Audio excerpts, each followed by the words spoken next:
Well, first of all, I will give you the oral transmission of 50 verses on following your teacher. Later on, if you were to study it, I think it's really important for you to receive the oral transmission, especially some Khenpos and Khmos do not have the oral transmission yet. Therefore, I'm giving you the oral transmission first. Lama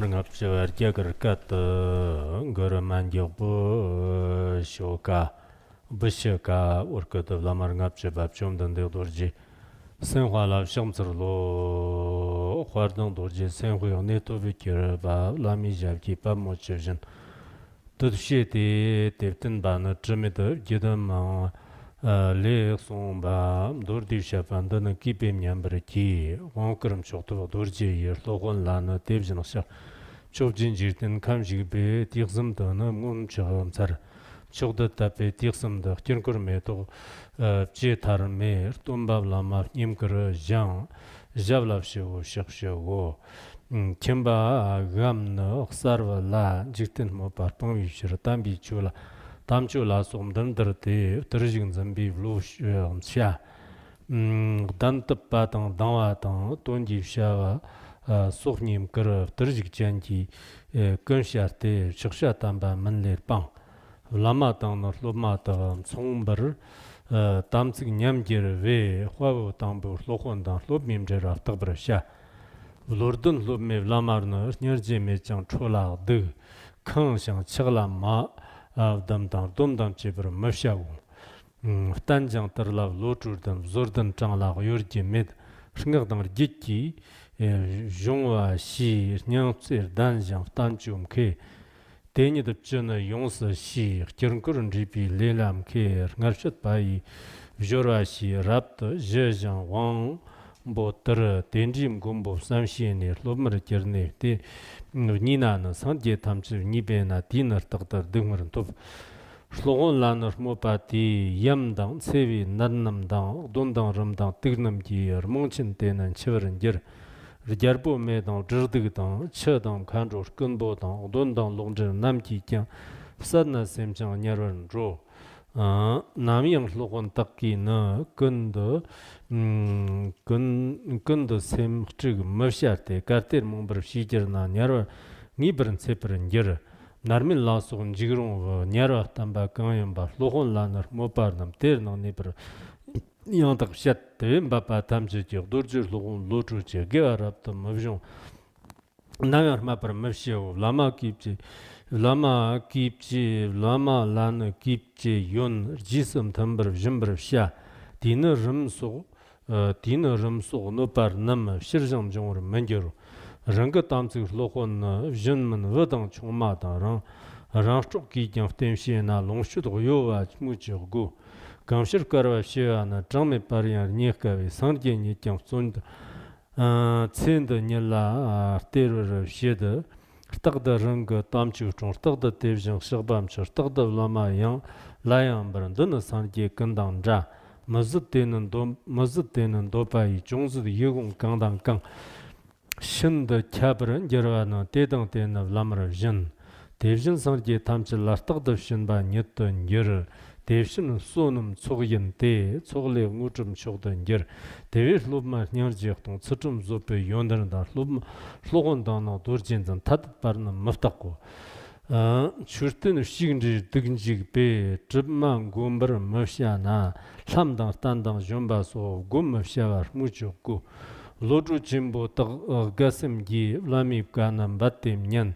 Rigba yina mani te la tsiki vjang. Rigba in the money, Bamani Danazik, Lama no Muchab Tam Tori Tana, Deva Tov, Devin Baba Tamchi, Lami Kalin Damavshav, Lami Zen of Trok, Chev Jen of Lami Dunger, Lami Dugbagam, Lama Jen, Day in Korn, Nien Jen, the number of Jabir thought of some Martin Digdon, Gundro, Sudur, Tagdan, Shamba, Stalla, Kanjok Tagban, Tagbaran, skipper, Larjo near Masha go. Larjo near Masha.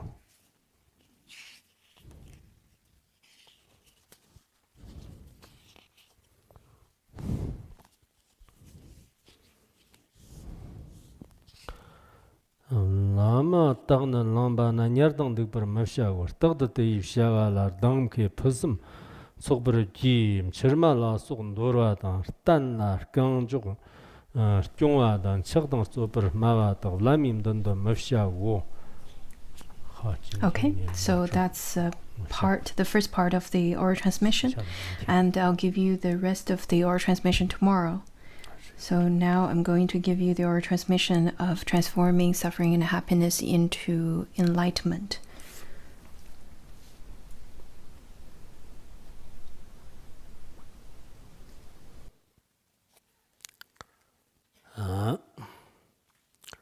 Tertir Blov Jambi Jidin Jamba Kog Yangwa, Jogna Deva Kong Huawa, Chula Varchit Me Partingan Tamcha Huadang Trashi Chokson Charwar, Tagdub Devi, Rjun Sambaram Jonte, Nyingmi Tis Lamjabna Kochandar Tava Metam Marung.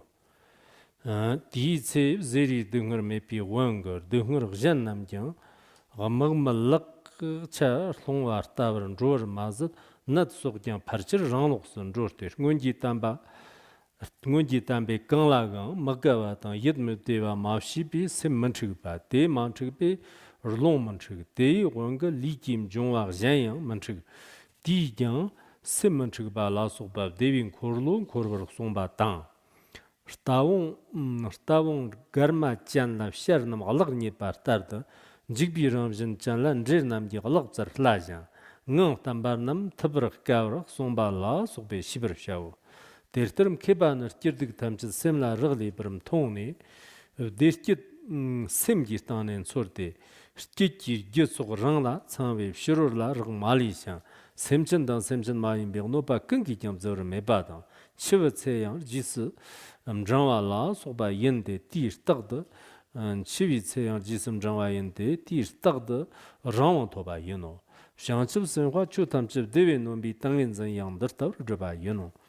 Lunbon of Distit Shururgi Yerlin, sort the rain Jikte, Diners Kit Chechon Gam Dripjan, Diners Kit Delarki Chechon Gam Dripjan, Mo Wang Malak, Joto Shanglak Zervastar the Sone, Marle Badan, Manzon Badan, Sot Matigba, Sot Matigba Lasokba, Tod the Manchur, Akona Manja, a Jarkan Lasok Dir no Pirladam Jedi, Snendok Jones, Rekian Pjarni, Jove. Sharok Kushik Wurchitson Sudian Rangover Mugun, Gomachaba started Yitan the Marunwa Shatak, Zape, La Woger and Jane Yomo, Rand the Rang, Rand Dungra, Jigle Mete, Onadia Chindi, Onadia Chigla Trevor, Snyanktam Yuno, Lamjab Kafshiki, Dunger Tanda Lenligda, Egyptian Sole Shapa, Nad Don Lamkirki, Manga Jayan, Manda Yodmund. Ndar Dunger Tanlin Shikip Zan, Paba Jevalada, Di Jimjam, Kebir Jean Lapten, Kodever, Shadow, Nibam Tabji, Kengo Sogi, Rigbim Chirgi, Stingen Dunger, Staja, Tetaka, Manzanya, Marni Pernel, Toan, Lamchok de Jever, Yetan de Jerjan. Tele Lanwanaya, Ngar, Jikchak, Zimbala Soba, Kitty, Longur, Dunger and Charlie, Tar Mayimber, Manzamji, Kusugda, Stave, Zerdi, number of Shate, Jeper Mavjoto.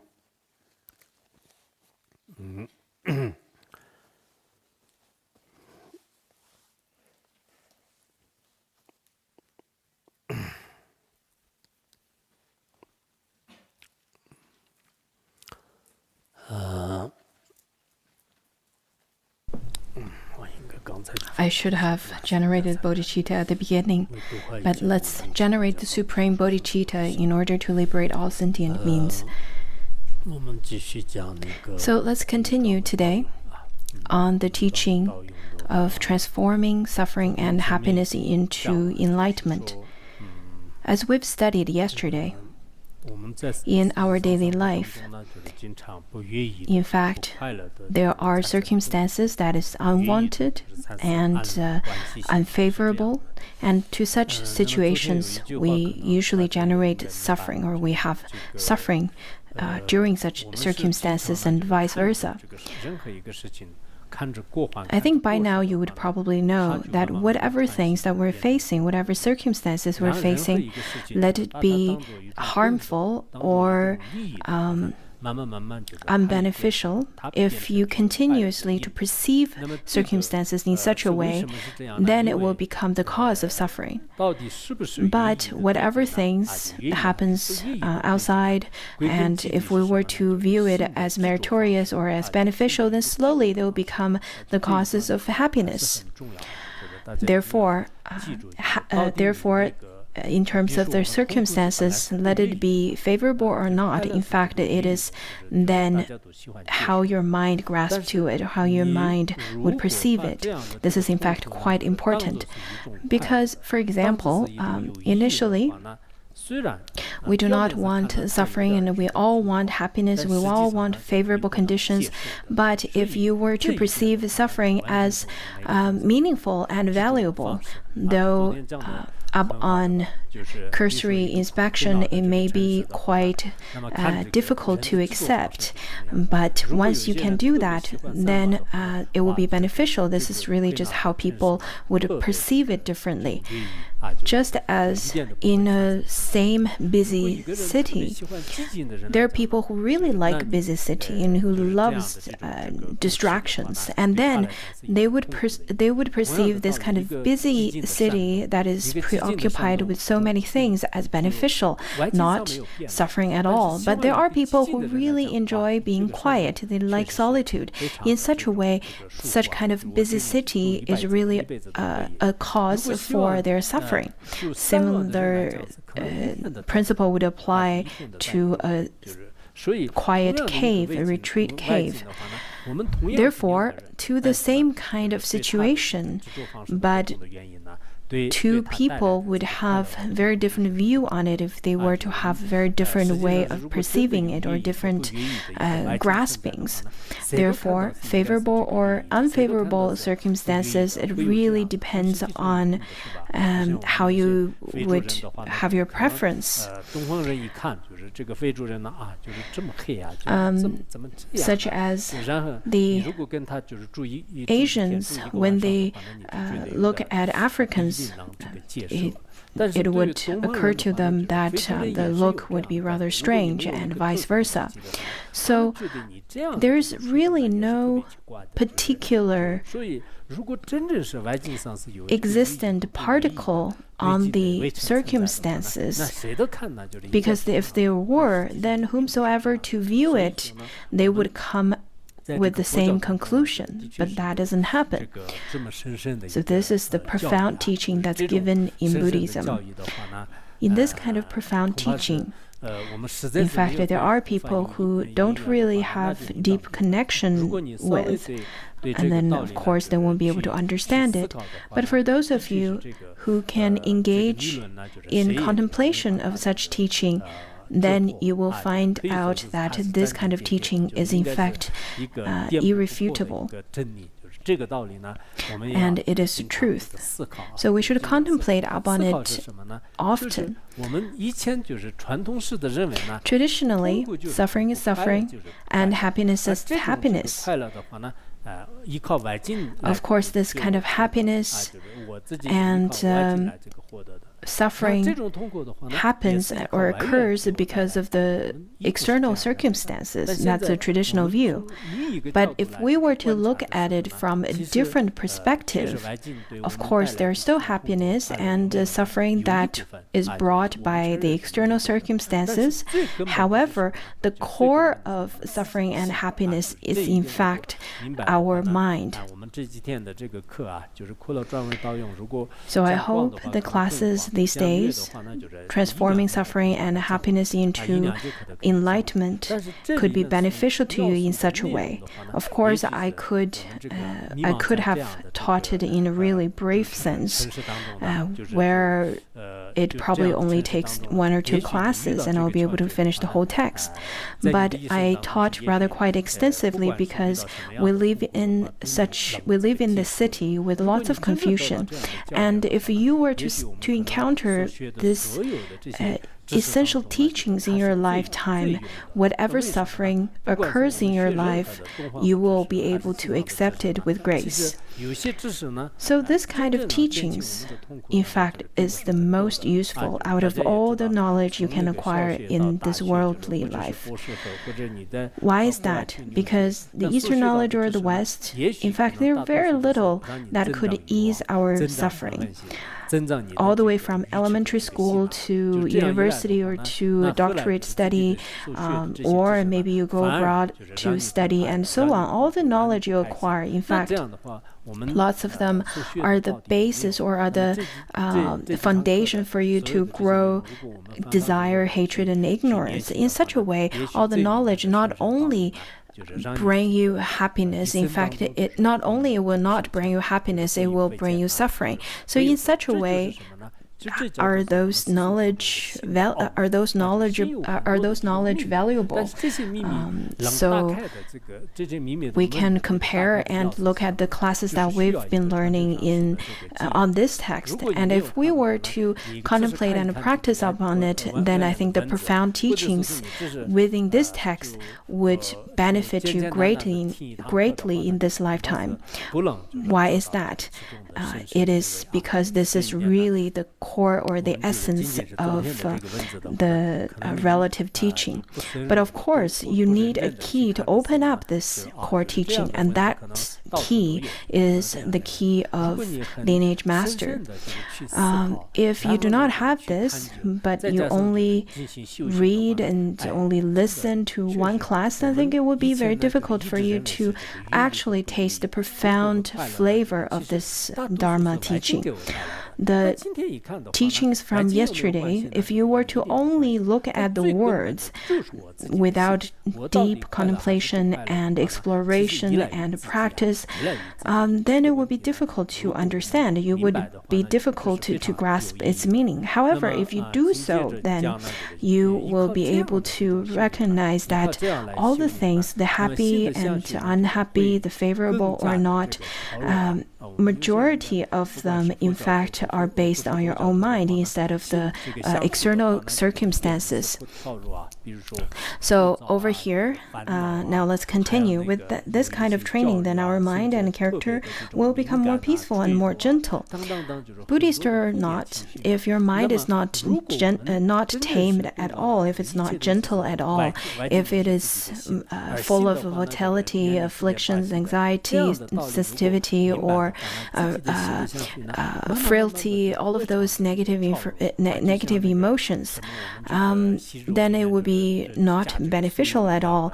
So once we understand this teaching, I think we should then start taming our own mind, just like how butter melts in porridge. So it would be very gentle. This is how you should practice on your mind. Let it be during the day or at night. Your mind would be at a rather very peaceful and gentle state. Next one, it says that we will become more open and more flexible. If we don't have a good practice, if our mind is rather very narrow, then we are not really in peace with this nor with that. We cannot really accept anything that happens in our life. But if you were to practice well on the previous teachings, if you have an open and flexible mind, then wherever you are, you'll be rather very happy. I think the other day I said that the practitioners of the great capacity, they would view the cities, the bustling cities, and the quiet retreatant all as his opportunity of practices, are all of his practice centers and practice places. But practitioners of medium capacity, they can only practice in solitude. And practitioners of the lowest capacity, they would view nowhere as their practice place. Everywhere could bring irritation. Just as stated in the Sakya's aphorism, it says that the fine steed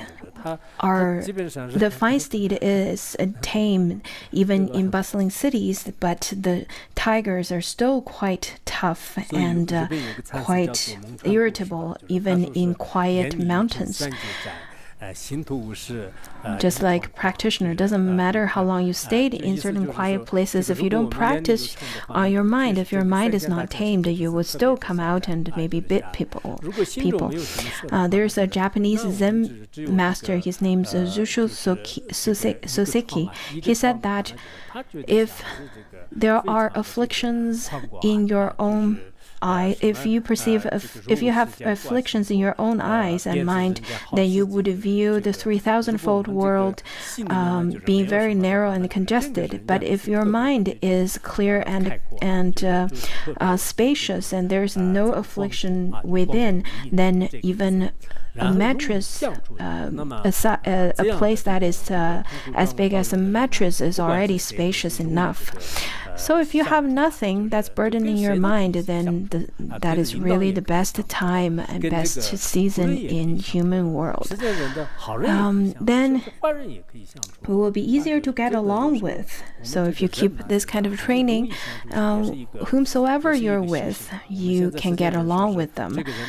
Be it the supervisors of yours, or good people, or bad people, or so on. You can get along with them very well. Just as the world, just as nowadays there are people would say that, oh, this person's really smart, but he doesn't really have a high EQ. In fact, that is very true. There are people who have high IQ but not high EQ, not very easy to get along with. Then we will be courageous and confident. For a good practitioner, in fact, their mind is not so frail. They won't feel so scared whenever things happen. There are practitioners who, in fact, are quite courageous. If they were to practice upon this teaching, whatever things they face, they can face it with ease.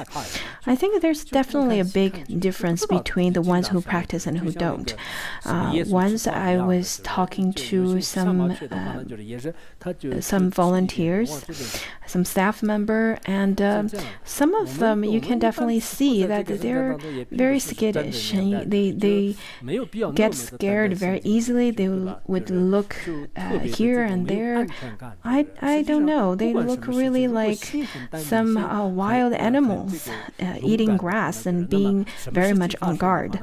So living in this world, in fact, we're not really during war right now. There's really nothing to get scared of. Don't be so insecure at all times. Whatever things you encounter, your mind should be at ease and be brave. Whatever happens, you will be able to face it with a sense of confidence and stability. We will be freed from obstacles that hinder our Dharma practice. So the kind of practitioners, in fact, will encounter obstacles and problems, but because their mind is so courageous and so very much steady, then they will have confidence to face it. If your mind is rather weak, afraid of this and afraid of that the other day, even during sleep, you'll be afraid of rats running around in your house. You'll be afraid of rain, afraid of thundering. You would be worried of different things, and whatever things happens in your life turns into obstacle. Today, maybe because of your illness, and tomorrow maybe because of conflicts, and day after maybe because you don't have good food, and then later maybe because of your mood, and then maybe your family issues, and so on. So people whomsoever don't have such a kind of training, then whatever they would encounter becomes obstacles. If you were able to transform suffering into enlightenment, then whatever happens, in fact, they are not worth mentioning. Even people who considers they're quite the unfortunate things that happens to you, you would view them as opportunity to transform that into practice. There are many different different kinds of people over here. I've been here for over 30 years, and during such, I've encountered many unimaginable things. And every time, I've turned them into my own practice. I've turned them into a favorable condition for my own practice. So if we were to face all of them with wisdom, that would be a really wonderful opportunity for you. Therefore, all of us, we may encounter things like this and that, but I think there are people who are so weak, then don't even mentioning about transform that into the path, or benefit other beings. I think it would be very difficult for them to get through obstacles. So we really have to be very steady and really have to be very firm in terms of practicing. Also, we'll be able to, and our mind will always be content in the happiness born of inner peace. If we were to practice in this way and transform suffering into enlightenment, then we will often have this mind of peacefulness, and whatever we encounter, our mind will be steady and will not be anxious, will not be afflicted. It won't happen like that. People with genuine practice realizations and insights, whatever things they encounter, they would think, oh, this is my opportunity for practice, and they will be very content, and they won't feel much fear. So this is really wonderful. Just as if a person even reaching the stage 4 cancer, I think the pessimistic ones would feel that, oh, this is it for me. I'm not going to live anymore. But for optimistic ones, they would think, well, it's pretty good. I've lived for so long, so now I actually have opportunity to prepare for my death. So I think this is the kind of ease and contentment that we can develop by practicing this Dharma. And then to follow a spiritual path in this degenerate age, we cannot be without armor of this kind. In this degenerated age, the 5 degenerations, the degeneration of view, affliction, and lifespan, and so on. In fact, our world, we can see that very clearly in our current world, see it in the news and so on. We can see that there's war and there's pandemic, there's a famine, and so on. If we don't have a firm or a steady kind of mindset, then it will be very difficult to go through it. It will be very difficult to transcend it. However, it is exactly because of this degenerated age, then we can use it as opportunities to transform suffering into practice, and then that would become the armor of our practices. Phuntsok Rinpoche and many genuine lineage masters, in fact, they've encountered more difficulties and obstacles than we can ever imagine, but they use the armor of this kind of perseverance, as well as appreciation and intention of practicing Dharma, and they were never destroyed by it. Although we can't say that we're exactly like the copies of them, we have all their merits and so on, but at least I think what we can do is to also practice in such a way. Otherwise, it would be such a shame not able to follow the previous masters. Because if we are no longer tormented by the suffering of anxiety and irritation, not only will other kinds of suffering fade away, like soldiers who've lost their weapons, but even misfortune like illness will, as a rule, vanish on their own. If we don't have this kind of frailty or so on, in fact, I think the worst thing is actually frailty and suffering. For the men here or women, I actually think the women are stronger. Some men, they look really tall, but they're quite weak inside. They can eat a lot, they're tall, but their mind is rather quite fragile. Sometimes I would joke with them saying that, well, you're like little girls. Maybe the way I presented it is quite is probably not very meritorious and maybe bring some faults to myself. However, I think their minds are quite fragile. Whatever little things they encounter, they would give up right away. In fact, there are great people in this world. Whatever things they encounter, they won't give up so easy. During our lifetime, even if you are an entrepreneur, you meet all different kinds of things and different kinds of people. But these kind of people, they don't give up very easily and don't generate irritation very quickly. I've encountered some Khenpos, some of them who take turns to be on the post of managing Larungar, and after 2 years, majority of them don't really want to continue on their post or volunteer on their post anymore because they're so tired. They just want to find a quiet place to practice. There are some Khenpos at the beginning, they're full of confidence. They said that I'm going to get a bigger opportunity around Lhasa, around there, and then eventually they get really tired. And I said, well, maybe you don't have to try so hard to find bigger opportunities. How about let's work on the opportunities inside Larungar? At the beginning, they felt this is just really not satisfactory to their ambition. But eventually, after 7 or 8 years, they felt, no, I don't want to work on that anymore. I'm just too tired. So I think there are people at the beginning of their volunteer posts. They're full of enthusiasm and full of great intentions and great ideas. But slowly, after encountering some obstacles and after encountering some things, they just retrogress or they want to give up. I think it also applies to our Dharma studies. At the beginning, I thought, what's the point of going out on a summer field trip? There's no time for it. We have to practice and contemplate upon time. Life is impermanent. This is how I understood. In fact, during Phuntsok Rinpoche's time, we don't really spend that much time on summer field trip. It's just very short few days. But now I feel, even though I felt at the time it was just too long and too much waste of time. What's so fun about summer field trip? But afterwards, I think our minds would change after time. It means that, in fact, a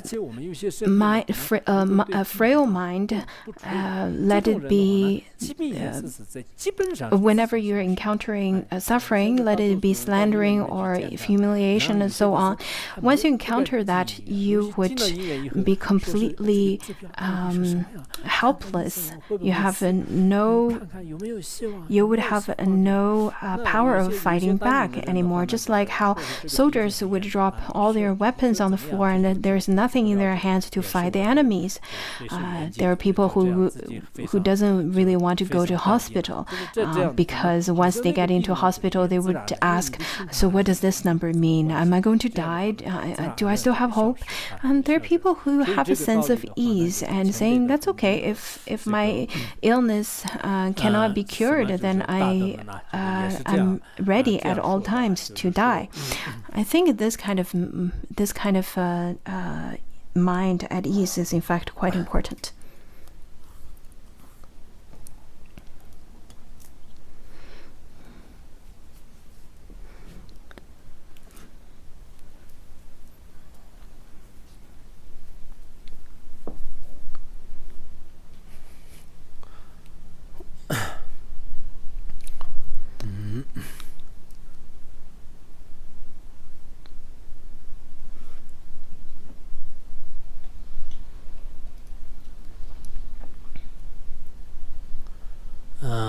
The saints of the past used to say, if you are not unhappy or discontented about anything, then your mind will not be disturbed. Since your mind is not disturbed, the subtle wind energy, the lung, will not be disturbed.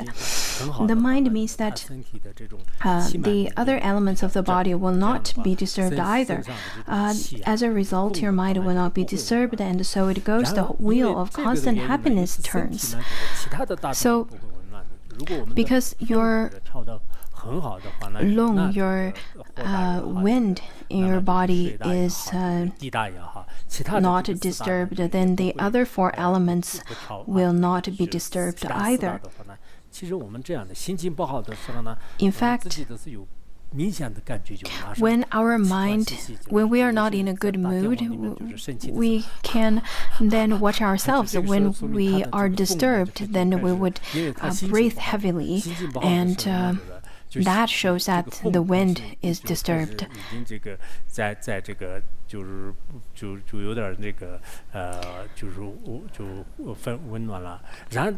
And if the wind is disturbed, then the other four elements will also get disturbed, because the other four elements work with wind.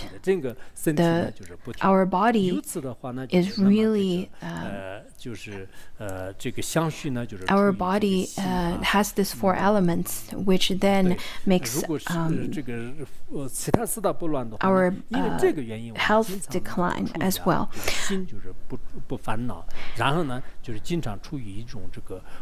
Therefore, if we were to be in a state of bad mood or unhappiness, then if our mind is not disturbed, then we will then in a state of health and happiness. And this is quite essential. For the practitioners, I think we haven't really attained this kind of level of realization.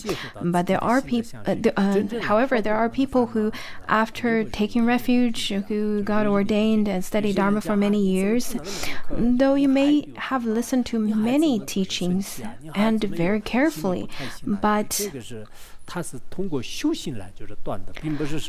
to completely eradicate all of the afflictions, you definitely need practice, because even after you understand the theory, if you don't put that into practice, you won't be able to eradicate afflictions. Afflictions can only be eradicated by actual practice. After practice, Dharma will then emerge into your mind.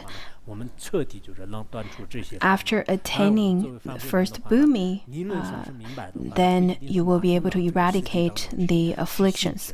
Of course, for the mundane beings, if after understanding the theory, you don't have to practice on it. After that, even if you practice upon it right away, I'm not sure if it's going to make a huge difference. I think maybe because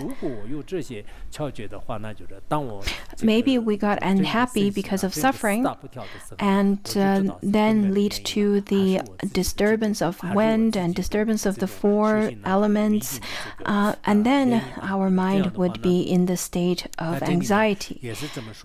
After we have this essential teaching, I think whenever our body is not healthy, when the four elements are disturbed, then we should understand the basic reasons. I think it really has something to do with our grasping and our afflictions. There are people nowadays who would say that we get aged rather quickly. In fact, it is because our mind is often in anxiety. I think there are people who have a rather very positive and very good kind of mindset, and in that way, their body doesn't age that fast either. In the biography of Mandala, when he was released from prison, he noticed that the fellow inmates who got imprisoned around the similar time, they their hair all turned gray. But he himself didn't. His hair were still black after he got released. People nowadays would dye their hair. But of course, in the prison, Mandela didn't have opportunity to dye his hair. There are people, however, whose hair turned gray after even a few days. So if you were to have a good mind, good mentality, then even if you were imprisoned, your hair won't turn gray. You won't get aged so easily. So our body and mind, in fact, is quite closely correlated. There are people who don't want to get aged even a bit. They would put on different kinds of cream and different kinds of different things on their face because they don't want to get aged. So they spend a lot of time on their face. But if your mind is constantly anxious, it won't work.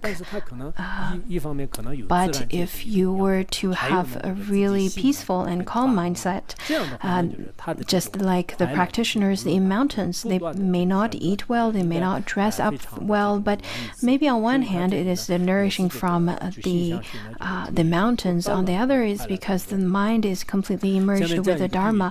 Then the happiness will continuously to nourish this person.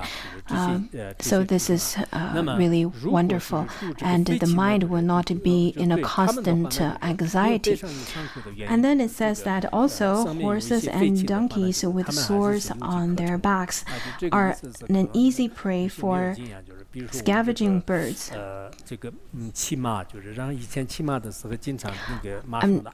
I don't think you're very familiar with this metaphor because you probably don't have lots of experience of riding a horse. Sometimes the horse would get sores or certain cuts on top of their back, maybe because of the saddle's not properly placed, or maybe they're wounded from the saddle because of the heavy burden or so. Then it would create some wounds. And then once the horse or yak has a wound on their back, then the crows or magpies would attack them. Especially they would stand on top of the back of yak or horse and start pecking on them. So yaks really are terrified of that. But if they don't have any wounds or sores on their back, they are in fact not fearful at all. They're quite very much at ease. So similarly, it applies to donkeys and horses. And then it says that people who are prone to fear, similarly, are easy victims to negative spirits, but not those whose character is stable and strong. In the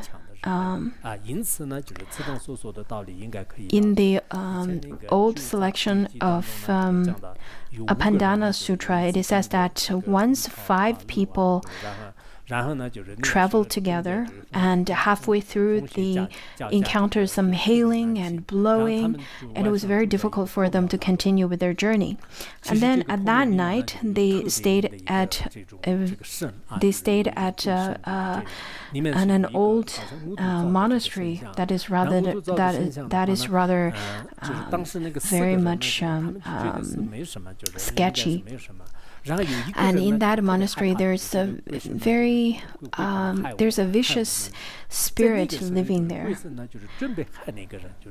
And I think there is also a statue made of wood, a statue of that vicious spirit.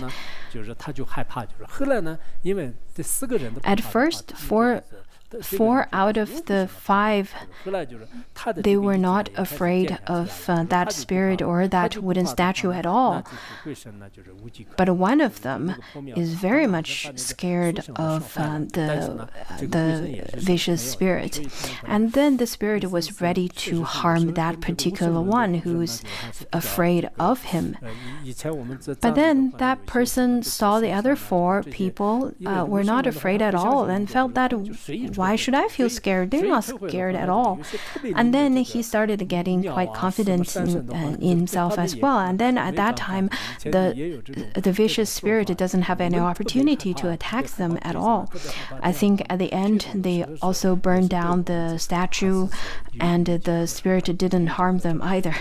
I think it's really interesting because some atheists, compared to some atheists, there were some believers who thought that who believed that many of the holy mountains should not be exploited or destroyed. But the atheists, because they don't believe in karma, they would exploit and destroy as much as they want. I think sometimes they don't really get harmed by the spirits of the mountains and so on, maybe because they're not afraid at all. In the Gagnaganaja Paripracha Sutra, it says that if there's doubt in your mind, then your mind would be disturbed, and because it is disturbed, then the Mara or evil spirits would have opportunities to attack you. Similarly, in our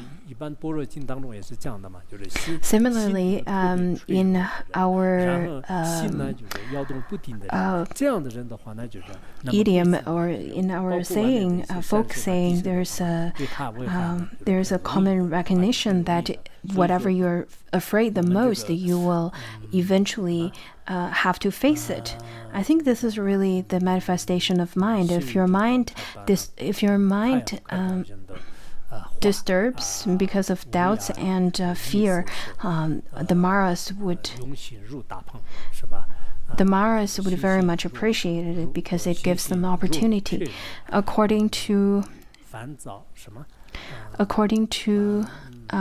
Bodhisattva Charyavatara, it says that if a snake lies dead on the ground, crows will act like brave eagles and attack it. In the same way, if my self-confidence is weak, even the slightest adversity will be able to harm me. In fact, the crows who tend to fear live snakes would attack the dead snakes.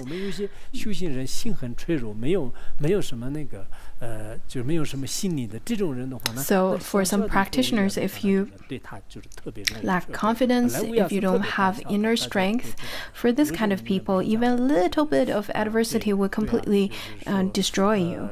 Just as the crows, in fact, they are not quite brave to begin with. They're not heroes at all, but they become heroes after encountering the dead snake. Just like a great eagle or great Garuda. In this way, if our mind is rather fragile, whatever affliction and suffering and obstacles occur, then we're also just like the dead snake. Whatever little obstacles appears in front of you, they will destroy you and completely take over you, just like great Garuda. Therefore, we have to be very brave inside of in our own practice. Phuntsok Rinpoche is very heroic. His heroism is not about holding up a gun and start attacking his enemies. It's not like that. He holds the gun of wisdom and completely defeat the enemies of obstacles on the path of practice. Therefore, we really should have the sense of confidence. Do not constantly think that, oh, poor me, I'm so unfortunate, this is just so very difficult, my whole life is not successful. If you were to give yourself such kind of negative feedbacks, in fact, they are not so great. This is the pith instruction. I think today I'll give some extra teachings. Please do not look at the time or signaling the time. There's nothing to watch for. You're not rushing to catch a plane or anything.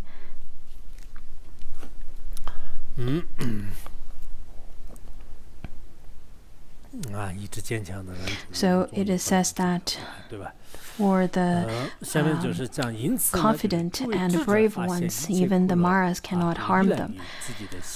Thus, it is that the wise see that all happiness and suffering depend upon the mind, will seek their happiness and well-being within the mind. In fact, this is quite important. The wise and the fool have very different ways of looking at happiness and suffering. The wise ones, the ones who have genuine wisdom and who have genuine practice, what they will discover is that whatever happiness or suffering, in fact, is all depending on our mind, our perception. If they were to search for happiness, they would search for it on their own mind. The basis of suffering and happiness is their own mind. If you were to search for happiness, you have to find it on your own mind. Since all the causes of happiness are entirely within themselves, they will not be dependent on anything external. Your own mind is just like a great treasure trove. Whatever happiness you want to gain from relationship, from wealth, or from other aspects such as social status or anything else, you will be able to have it. And you have it already. So this kind of happiness, at the very bottom of it, is really a sense of contentment. This is quite important. Because once you have contentment, you'll be very happy. If you're not content, whatever you have, then it is very difficult to have happiness at all, because happiness is really a content mind. In the Buddhist logic or Abhidharma teachings, it talks about how happiness is really a perception. There are many different kinds of perceptions. So happiness is a perception of mind conscious, and there is happiness that comes from physical perception. In terms of psychology, when we talk about the 5 roots, in psychology, they would talk about the 5 roots that we have and talk about them in terms of senses, the sense of seeing, the sense of touching and smelling and so forth. But in the Buddhist logic aspect, we'll talk about eye consciousness, ear consciousness, nose consciousness, body consciousness. There's really those are the ones that does not distinguish. So we have to really understand that all of the distinguishing part comes from mind. And in terms of the sense of touching itself, or the touching consciousness itself is non-distinguished, or it doesn't really make any differentiations. But the happiness or not comes from that sense of touch, really comes from our dualistic mind. So happy or not, in fact, it all depends on your own dualistic mind. The dualistic mind is a sense of grasping based on your habit. Once we recognize that, we will be able to generate a sense of contentment, and then you will be able to gain happiness naturally. Without a sense of contentment, happiness is far away from you. In the Sutra on the Buddhist bequeathed teaching, it said that the contented ones, even lying on ground, they would feel at ease and are very happy. But for the ones who are not content, even if they are in heaven realm, they would not consider that is sufficient for them. So for the ones who are content, even if they're poor, they're in fact quite rich. Even if the ones who are rich but without a mind of contentment, they're still poor. I really like that part. In the sutras, it gives a lot of teachings, such kind of essential teachings. In Buddhism, we talk quite a bit about being content and eliminate our desire. It is not only limited in terms of our wealth or money. In fact, it applies to all of our desires. In terms of our relationship, if you were to think that, oh, I've got enough already, this is pretty good, with such kind of contentment, whomsoever you build a relationship with, you will have a sense of contentment. But if you don't get content, then whomsoever you're with, you will feel lots of suffering. Just like some celebrities, they would change different partners very often, very quickly, because you would feel that the other person cannot bring you whatever you want. Similarly, it applies to the world. It also applies to everyone's relationship, or it applies to the sense of searching or chasing after fame and social status. If you are a deputy chief, you probably want to become the director and then eventually a mayor and so on. But this is really because of your sense of lack of contentment.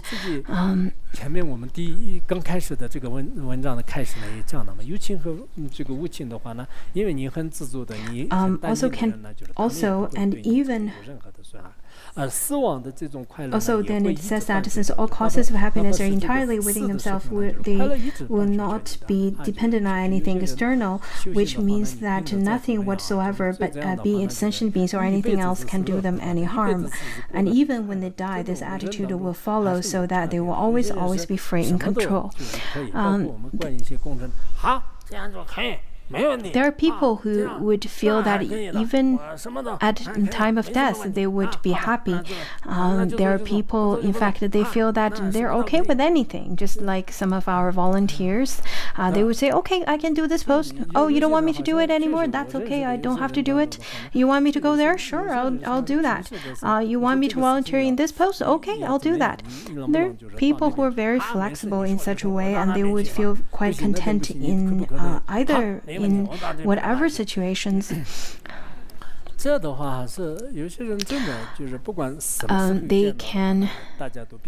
feel at ease. If they get ill, they would think that, okay, I'll chant mantra, and then they would feel that they can die at any time.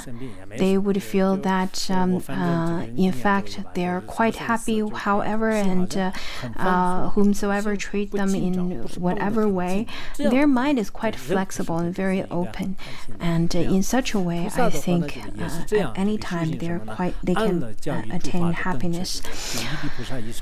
This is how the bodhisattvas attain their meditative stabilization or samadhi, called overwhelming over all phenomena with bliss.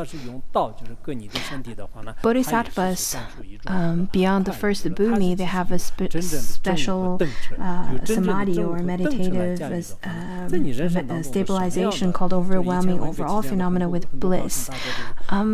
Wherever they are, whenever these bodhisattvas are, even if they encounter people cutting their body, they would feel happiness or sense of bliss because of their samadhi and their realization. During the Cultural Revolution, lots of great masters are being burned, and I read in the biography of great masters, I think what they've been through is in fact hard to watch. Compared to then, I think nowadays people only suffer because of their mental suffering, rather the physical suffering.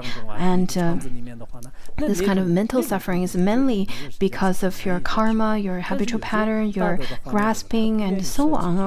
And this kind of suffering compared to the physical suffering that is using fire and knife to directly cut into your flesh and muscle and even your organs. I think the physical suffering is so much more difficult to endure.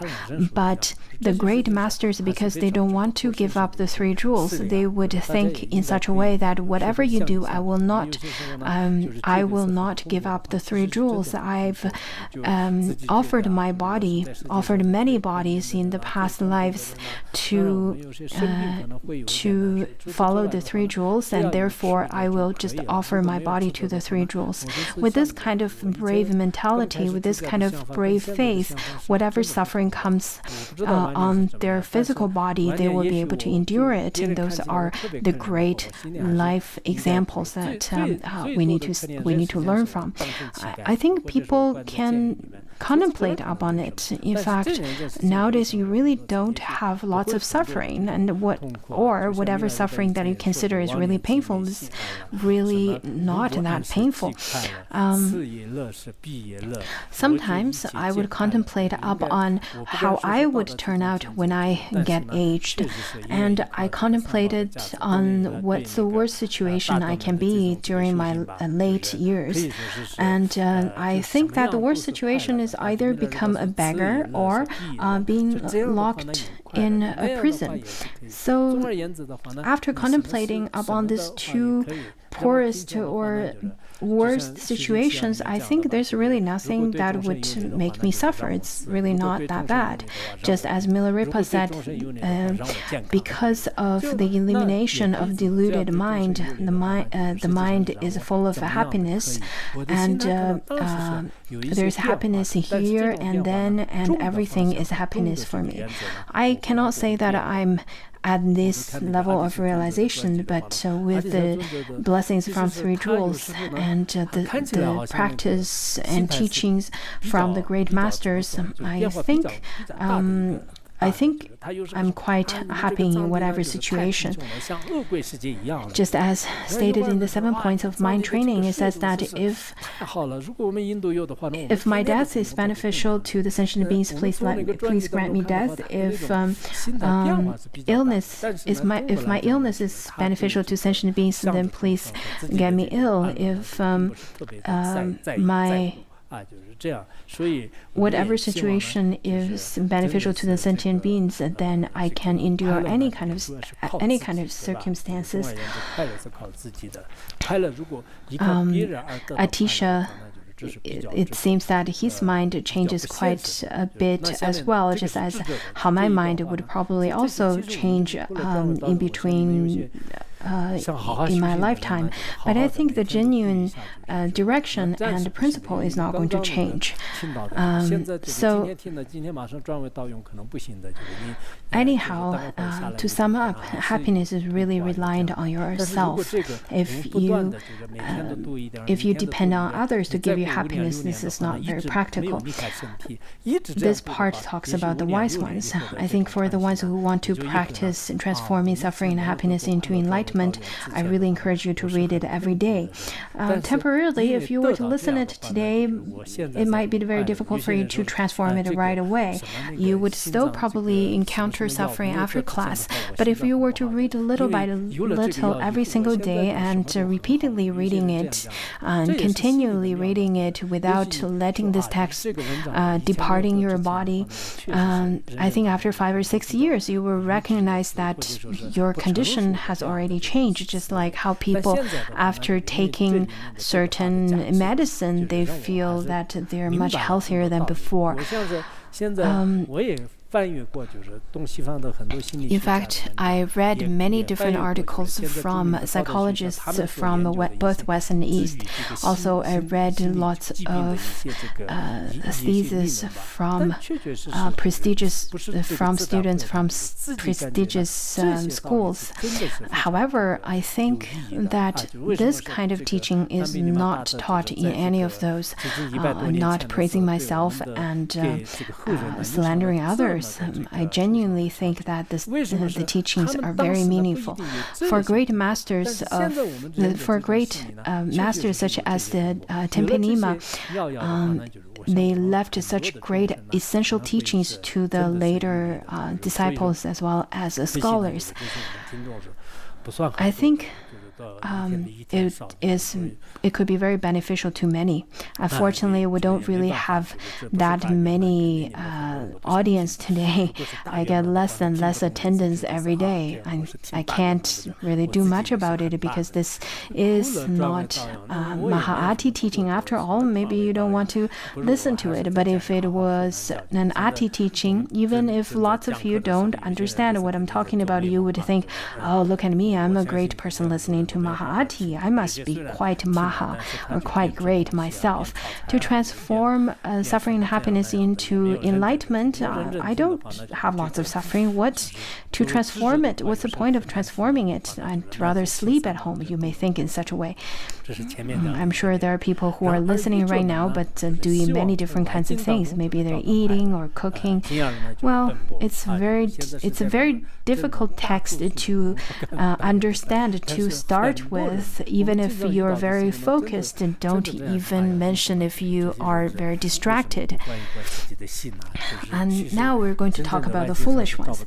However, foolish people chase after external objects and circumstances in the hope of finding happiness.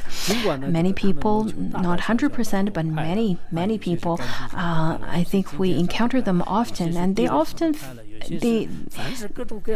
when we encounter those people who would chase happiness on the external circumstances, we would think, why don't you just watch your own mind? Because you can't find happiness in your external phenomena at all. So this kind of people, in fact, are quite pitiful because they're chasing with such tiredness. But whatever happiness they do find, great or small, it always turns out like saying you're not in control, it's all in others' hands, as if your hair were caught up in a tree. Whatever you chase after, wealth or fame or whatever things you chase after, you get it or not.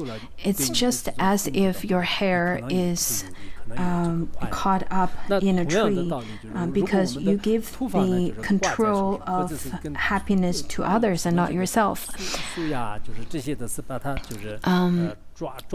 If you let other people to have control over you, then you have no freedom at all, therefore no opportunity of happiness at all, because you're under control of others. But once that person stops controlling you, you may regain your freedom and may have the opportunity to have happiness again.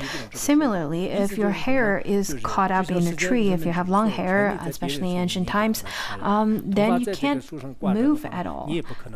But once it entangles, then you'll be able to regain your freedom. So similarly, the people in this world, they have the control of happiness in other people's hand or in other circumstances, just like how hair stuck in trees will not release you for any freedom.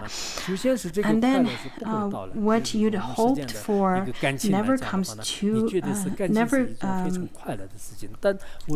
be. Things never come together, or else you make misjudgment and there's only one failure after another. First of all, if you were to count on others to bring you happiness, this happiness won't come. Just like happiness comes from relationships and so on. If you depend on others, then you won't be able to get happiness. Or even if you get it, then you won't get the whole part of it. You would the whole of it. You will get only part of it. And even if the other person brings you some happiness, he thinks that he has some kind of love or appreciation to you, but maybe that's not what you want. Maybe that's exactly the opposite of what you want. And that's from the angle of the worldly relationship. And from a different aspect, if we were to talk about wealth, you may think that money is very happy, then money could bring happiness, and then you try your best to earn money. But the kind of happiness that depend on money is not completely in your control, or cannot be obtained, or you cannot get the kind of happiness you were hoping for. You can only get part of it, or that kind of happiness is not what you wanted or imagined. So your wish and the result that you gained may be very different. If worldly people could understand this teaching, in fact, I think it could be very meaningful. I think worldly people nowadays really think in such a way, just as how parents would wish their children would bring them happiness. But children could be very rebellious, and maybe they don't want to talk to you, or people could cherish family members and want family members to bring them happiness, but then sometimes they won't bring you happiness either. Not only they won't bring you happiness, sometimes they bring you great suffering and pain. That's how worldly people live nowadays.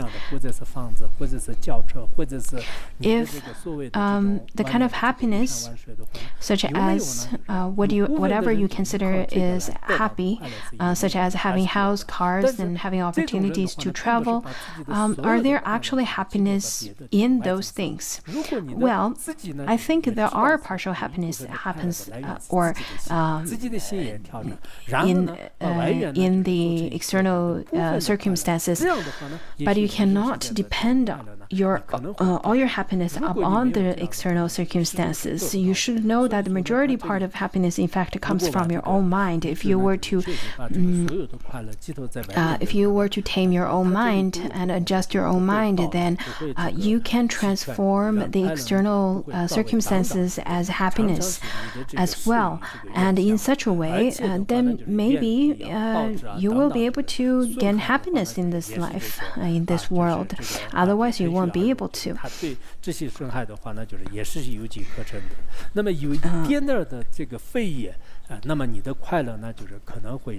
However,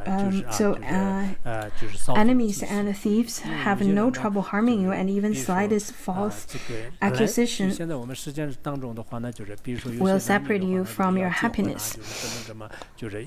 Nowadays, in our world, such as marriage and so on, maybe they feel that everything's just really wonderful. It's a beautiful marriage, but in between the process of getting married, maybe the mother-in-law said so and so, or father-in-law said so and so, and then at that time everything just fall apart, because your happiness are completely depending on the external circumstances. Even a little bit of criticism, a little bit of changes could bring great suffering. That is because your happiness initially is very fragile. It is because you're foolishly thinking that the other person is the source of your happiness. Just as in the Jewel Heaped Sutra, where it says that if you use rock to hit a dog, the dog does not chase the person, rather to chase the rock. If you were to hit a lion with a rock, the lion will not chase after the rock, but directly attack the person who threw it. So our source of happiness and suffering directly comes from ourselves. And the wise ones know such kind of relationships, but the foolish ones thinks that happiness is dependent on the external situation.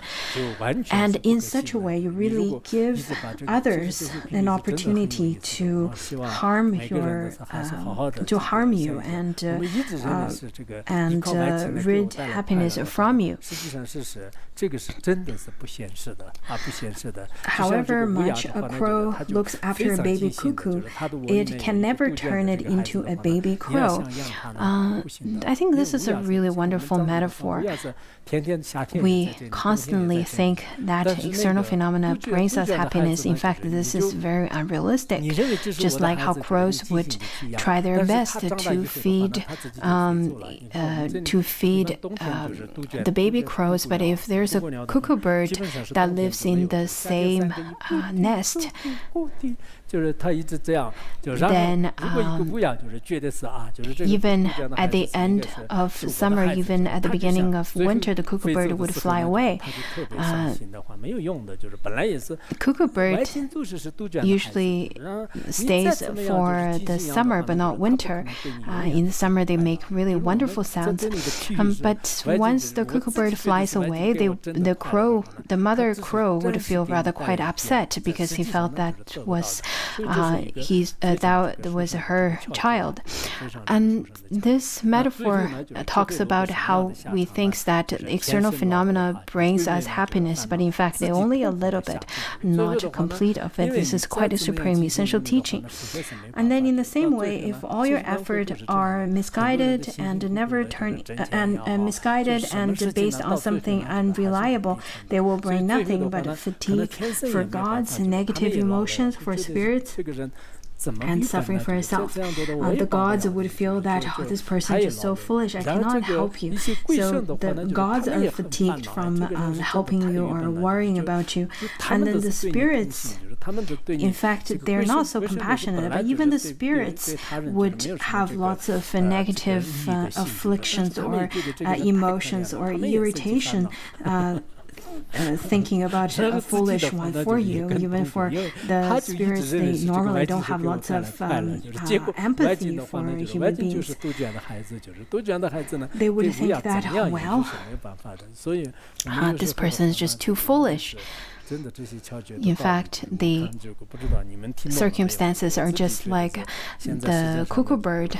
The cuckoo bird cannot bring happiness to the mother crow. This is the essential teaching. I'm not sure if you understand it. In this world, we have over 7 billion of people, but majority of them, in fact, count happiness on the external situation, external phenomena, and in such a way, majority of them ended up being very unhappy, and that is completely because of them. Majority of the reasons because of them. This hard advice brings 100 different essential instructions together into one crucial point. There are many other pithy instructions on accepting suffering and hardship in order to practice the path. This is the essential or crucial point of over 100 different instructions. In fact, our mind is the most important. If you don't understand it yet, I think it would be difficult for you to bring happiness. Just as how Milarepa said, the ones who follow external affairs will nurture only afflictions and disturbance. And for such kind of Buddhist practitioners, they only live in suffering. The other day, a doctor said that he has lots of pain. I said, wow, you spend your whole life curing other people's illness. You must have some pithy instruction to cure yourself, isn't it? Just like how Buddhist practitioners would say that you need to study the preliminary practice, you need to benefit all sentient beings, but whenever they themselves have afflictions, they're just like the statues made of mud and trying to cross the river. Eventually, they will then dissolve in the water rather than crossing the river in such a way they can't even help themselves. And that's the method. That's the aphorism. So this kind of teaching, this kind of crucial points, I'm not sure if you've developed some insights about it. I myself feel that indeed the majority of sentient beings, especially the ones who live in great cities, they work for the money or the relationship. They work for lots of things, of course, to strive hard hard, to work hard is fine, especially to live in this life. And I think this is nothing non-Buddhist about it. But if you were to count on the external phenomena to bring you happiness, then you're really holding the wrong side of the stick. Just as how the psychiatrist would, after research, they would claim that there's no happiness in the external affairs, external phenomena. In fact, that is wrong either, because there are some external happiness as well, such as a little pony and little yaks. In the summer, they're quite happy. They would run around. And if the animals have happiness in such a way, humans often do as well. But the core of it is really relating to your mind. If we were to practice transforming suffering into enlightenment, that is mainly taught in Chöd practice.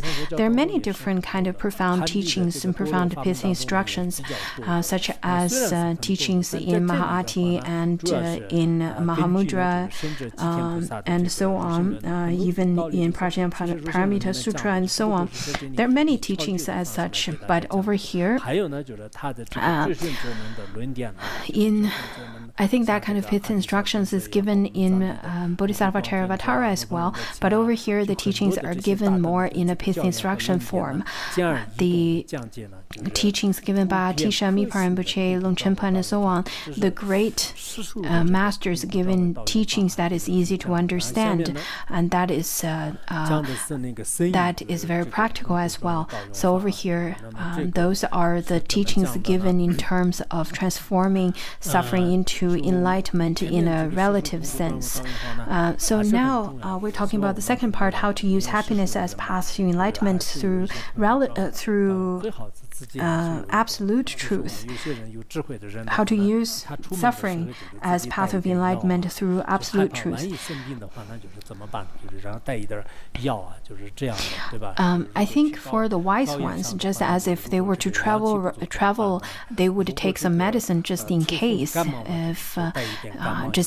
if they get high altitude disease or get a flu or so on, they would take different medicines accordingly. For the same reason, on the path, on the journey of this life, if you were to get sickness from affliction, it's really important to have the corresponding medicine as well. Now, the second aspect talks about transforming suffering into enlightenment through absolute truth. Now, by means of reasoning, such as refutation of production from the four extremes, in this state, let alone harmful circumstances or suffering, not even their names can be found.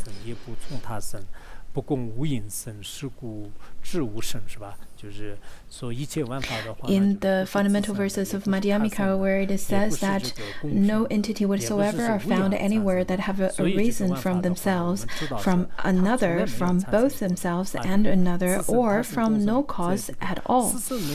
So in such a way, in fact, there's no birth at all. All the phenomena, in fact, had never been a reason. After studying the four productions, after studying the refutation of productions from four extremes, we'll be able to understand that. For those of you, I think you won't be able to understand it. How many of you have studied Madhyamaka Avatara or Madhyamaka or the fundamental verses of Madhyamaka? All right. In fact, I really encourage you to study Madhyamaka. Especially, I think the Madhyamaka Avatara talks more extensively about the four births.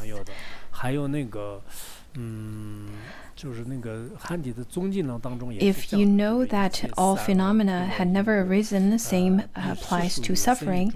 If there is no such a reason of self-grasping, then there's definitely no reason of suffering at all.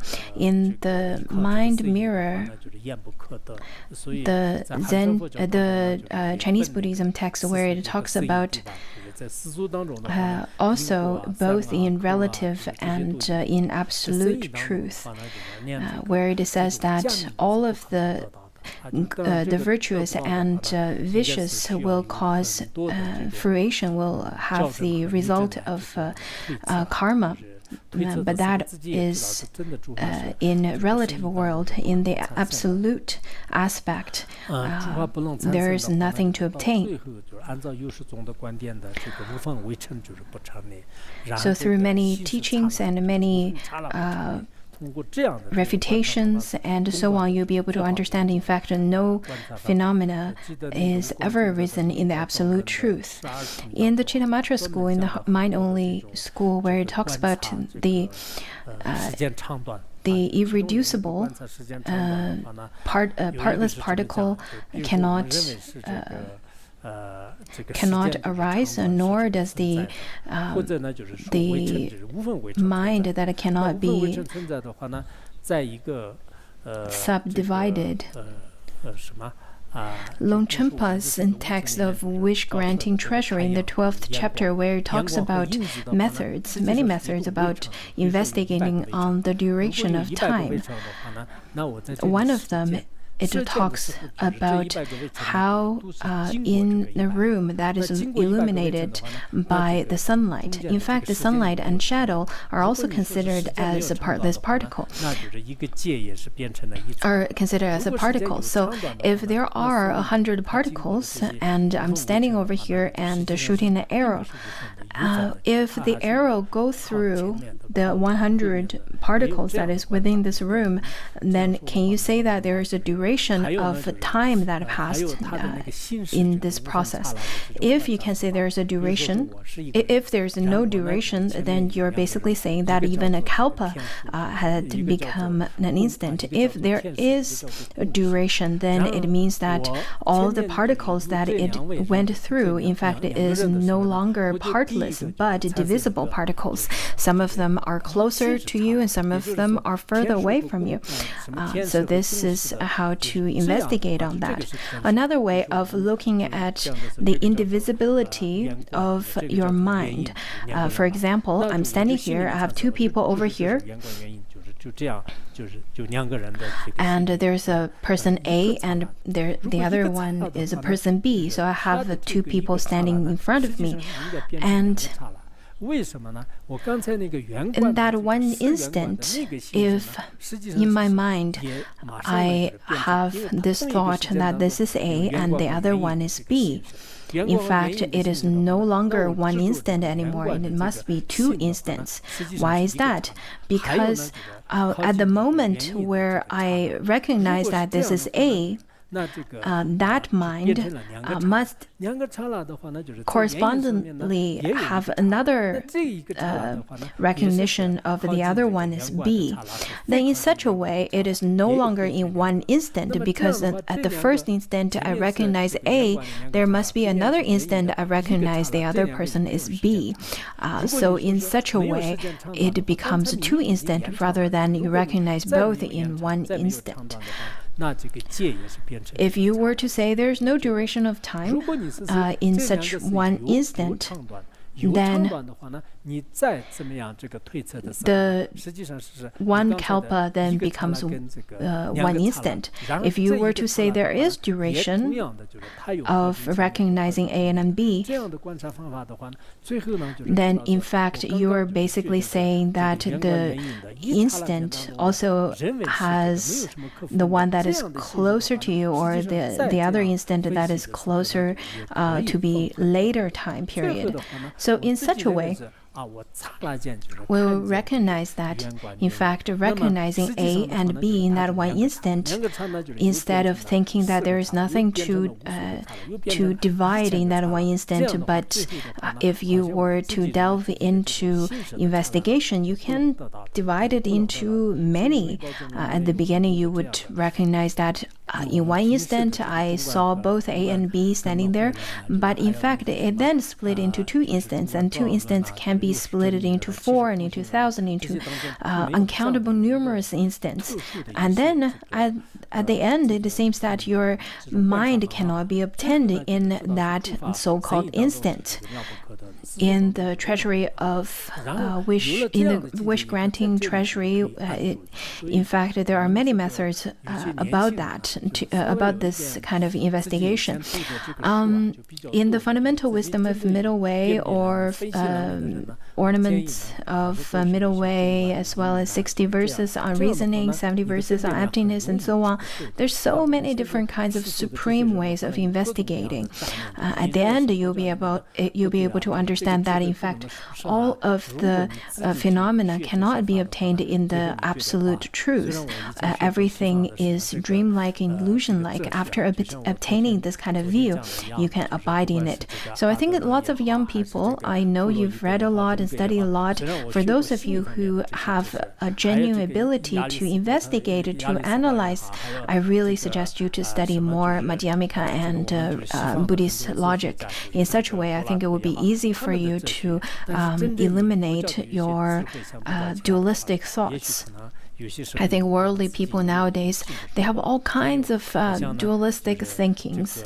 You may feel that Buddhism is not right, it's not that supreme or profound, but after studying this Buddhist text, you'll be able to understand why I constantly say that though I study lots of Western philosophy, such as Adler, Freud, Jung, Aristotle, Plato, and so on, lots of great philosophers from the West, but their theory compared to Buddhism is still quite different. There's still quite a big difference between the two, and I think if you were to study Buddhism, then you will have more different gaining from it. Therefore, after understanding that suffering, in fact, in absolute truth cannot have even a name, don't even talk about the existence of suffering. There's no name of suffering in absolute truth.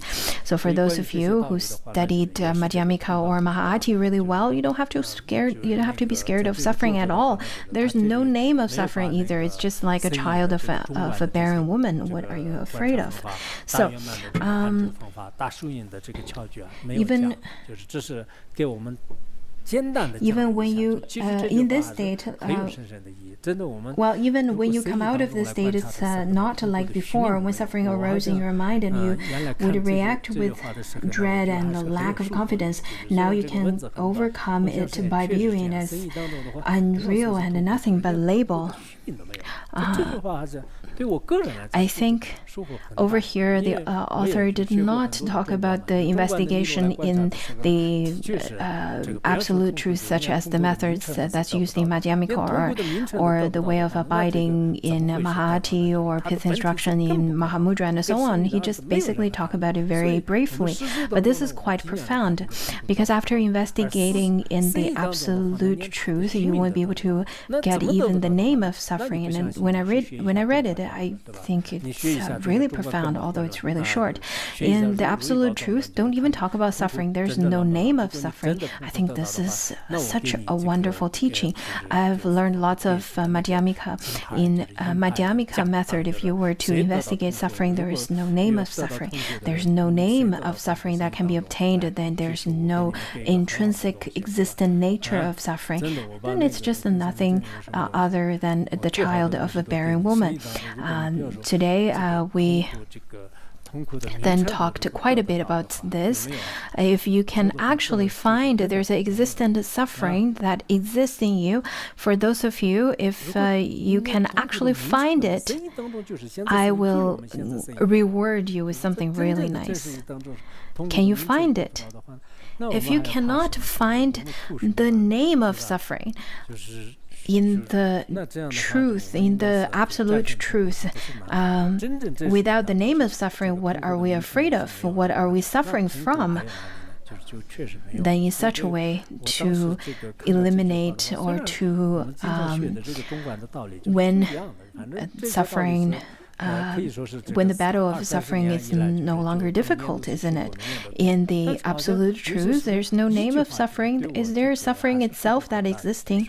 Indeed, there's nothing like such.